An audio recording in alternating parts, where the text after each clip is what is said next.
بیوی کے مر جانے کے بعد یا شوہر کے مر جانے کے بعد ان کا رشتہ آپس میں قائم رہتا ہے یا نہیں رہتا ہے؟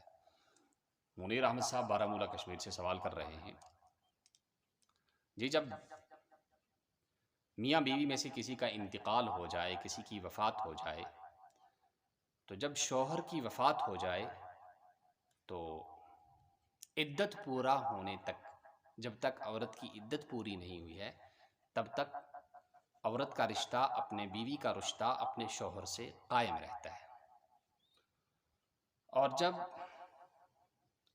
بیوی کا انتقال ہو جائے تو انتقال ہوتے ہی فوراً بیوی کا رشتہ اپنے شوہر سے جدا ہو جاتا ہے، ختم ہو جاتا ہے، ان کا رشتہ آپس میں قائم نہیں رہتا۔ تو اب جو ہے اس کے بعد انہوں نے یہ سوال کیا ہے، تو پھر جنت میں میاں بیوی آپس میں کیسے ملیں گے؟ ان کا پھر آپس میں جوڑ کیسے ہوگا؟ تو دیکھیے، ان کا رشتہ ختم ہو جاتا ہے۔ آپ سورۃ النساء کی آیت نمبر 24 دیکھیے، اس میں اللہ کہتے ہیں کہ دوسرے کی بیوی کے ساتھ نکاح کرنا حرام ہے، جائز نہیں ہے۔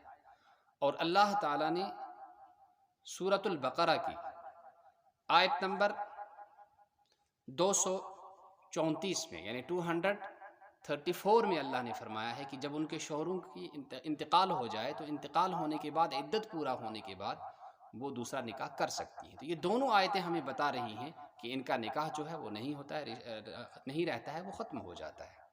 پھر یہ سوال ہے کہ جنت میں وہ کیسے ملیں گے؟ تو جنت میں جو دوبارہ ملنے کا جو موقع دیا جائے گا وہ ایک نیا آپشن ہوگا، وہ ایک نیا آپشن ہوگا۔ اس کی تائید ایک روایت سے بھی ہوتی ہے جو در مختار کے اندر بھی ہے، اور ایک اور کتاب آتی ہے الصحابۃ یسألون والنبی صلی اللہ علیہ وسلم یجیبہم۔ اس کے اندر ہے کہ جس عورت کے دنیا میں 2 شوہر ہوں اور 2 شوہروں کے ساتھ اس کا نکاح ہوا ہو، پھر جنت میں وہ کون سے شوہر کے ساتھ رہے گی؟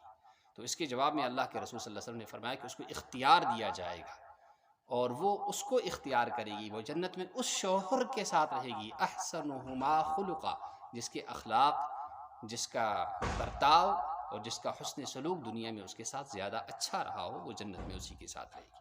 تو جنت میں جو دوبارہ ملاقات ہوگی اور رشتہ قائم ہوگا تو وہ از سر نو ہوگا، دنیا کے رشتے کی بنیاد پر نہیں ہوگا۔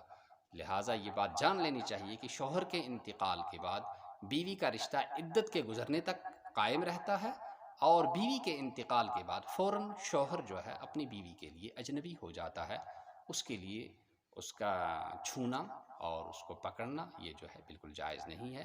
اللہ تعالی ہمیں شریعت کو سمجھنے کی اور اس پر عمل کرنے کی توفیق نصیب فرمائے۔ والسلام علیکم ورحمۃ اللہ وبرکاتہ۔